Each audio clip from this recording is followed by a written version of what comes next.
உடைய பரிசுத்த நாமத்திற்கு ஸ்தோத்திரம் உண்டாவதாக. 67ஆம் சங்கீதம் 2ஆம் வசனம். தேவரீர் எங்களுக்கு இறங்கி எங்களை ஆசீர்வதித்து உடைய முகத்தை எங்கள் மேல் பிரகாசிப்பிக்க பண்ணும் என்று சங்கீதக்காரன் இதை ஒரு சங்கீத பாட்டாக எழுதுவதை நாம் கவனிக்கலாம். தேவன் நமக்கு இறங்கி நம்மை ஆசீர்வதிக்க வேண்டும் என்று நம்மில் அநேகர் விரும்புகிறோம்.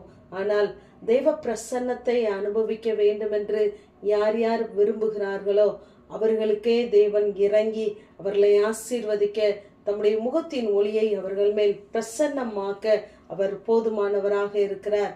ஆகவே தேவன் நமக்கு இறங்கி நம்மை ஆசீர்வதிக்க வேண்டும், நம்முடைய காரியங்களை சபைப்படுத்த வேண்டும் என்றால் நாம் ஒவ்வொரு நாளும் தேவனுடைய முகத்தை தரிசிக்கிறவர்களாய் அவருடைய பிரசன்னத்தை உணர்கிறவர்களாய் இருக்க வேண்டும்.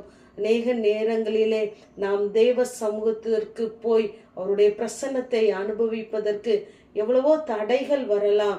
மற்ற காரியங்களுக்கு கொடுக்கிற முக்கியத்துவத்தை காட்டிலும் தேவ சமூகத்திற்கென்று நாம் போகும் பொழுது நம்மை தடைப்படுத்துகிற எல்லா காரியங்களையும் தாண்டி தேவ சமூகத்திலே நாம் போய் நிற்க வேண்டும். அநேக நேரங்களிலே தேவன் நம்மை பாரப்படுத்துவார். அப்படிப்பட்ட நேரங்களை நம்முடைய ஜெப நேரமாய் மாற்றி தேவ சமூகத்திலே போவோமானால் நிச்சயமாகவே தேவ பிரசன்னத்தை நாம் அனுபவிப்போம். அப்படிப்பட்ட இனிமையான நேரங்களை தேவன் நமக்கு தந்தருள்வாராக. இந்த திமிர்வாதக்காரனை 4 பேர் சுமந்து கொண்டு போகிறார்கள். எப்படியாகிலும் இயேசுவனுடைய பார்வை இவன் மேலே பட வேண்டும், இவன் சுகமாக வேண்டும் என்று. ஆனால் அங்கு தடைகள், ஜன கூட்டம், அதன் மத்தியிலும் இவர்கள் இந்த சுமையோடு கூட ஏறி அங்கு இறக்குகிறார்கள். இயேசுவின் பார்வை பட வேண்டும் என்று. பார்வை பட்டவுடனே அவன் சுகமானான் என்று சொல்லி நாம் பார்க்கிறோம். இப்படிப்பட்ட சுமைகள், பாரங்கள் நம்மை நெருக்கலாம்.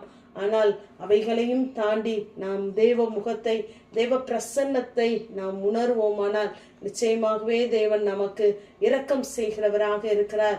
சங்கீதக்காரன் சொல்லும் பொழுது, என் முகத்தை தேடுங்கள் என்று சொன்னீரே, உடைய முகத்தையே தேடுவேன் என்று சொல்லுகிறார்.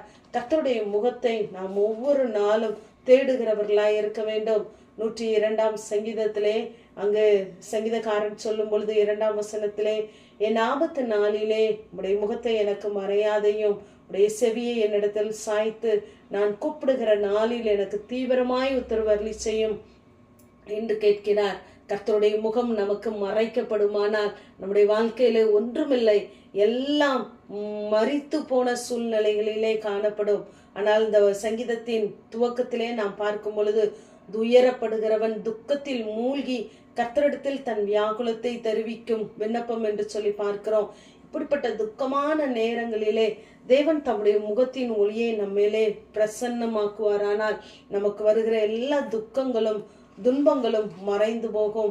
தேவன் தம்முடைய முகத்தை மறைப்பதற்கு காரணம் என்னவென்றால் நம்முடைய பாவங்களும் அக்கிரமங்களுமே என்று சொல்லி ஏசாயா 59ஆம் அதிகாரம் 2ஆம் வசனத்திலே வாசிக்கிறோம்.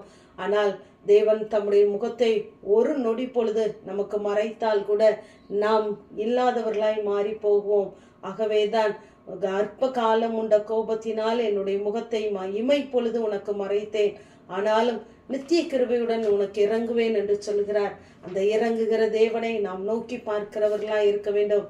எசேக்கியேல் 39ஆம் அதிகாரம் 29ஆம் வசனத்திலே, நான் இஸ்ரவேல் வம்சத்தாரின் மேல் என் ஆவியை ஊற்றினபடியினால் என் முகத்தை இனி அவர்களுக்கு மறைக்க மாட்டேன் என்று கர்த்தர் சொல்லுகிறார்.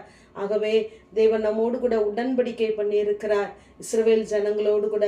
ஆகவே நாம் தேவ பிரசன்னத்தை நாம் உணர வேண்டும் என்று தேவ சமூகத்திற்குள்ளே பிரவேசிப்போமானால் அவர் நிச்சயமாகவே அவருடைய முகத்தின் ஒளியை நம்மேலே பிரசன்னமாக்குவார், அவருடைய ஆவியை நம்மேலே ஊற்றுவார். ஆகவே ஒவ்வொரு நாளும் தேவனுடைய முகத்தை நாம் தேடுகிறவர்களாய் இருப்போம். அவர் நிச்சயமாகவே இறங்கி நம்மை ஆசீர்வதித்து அவருடைய முகத்தின் ஒளியை நம்மேல் பிரசன்னமாக்குவார். ஆமேன். ஜெபம். பிதாவாகிய தேவனே, குமாரனாகிய இயேசு கிறிஸ்துவின் நாமத்தின் மூலமாய் உடைய சன்னிதானத்திலே வருகிறேன். முகத்தை பிரகாசிப்பிக்க பண்ணும், அப்பொழுது ரட்சிக்கப்படுவோம் என்ற வேத வார்த்தையின்படி கர்த்தாவே, நாங்கள் ஒவ்வொரு நாளும் உடைய சமூகத்திற்கு வரும்போதெல்லாம் எங்களை உடைய பிரசன்னத்தினால் நிரப்புங்க.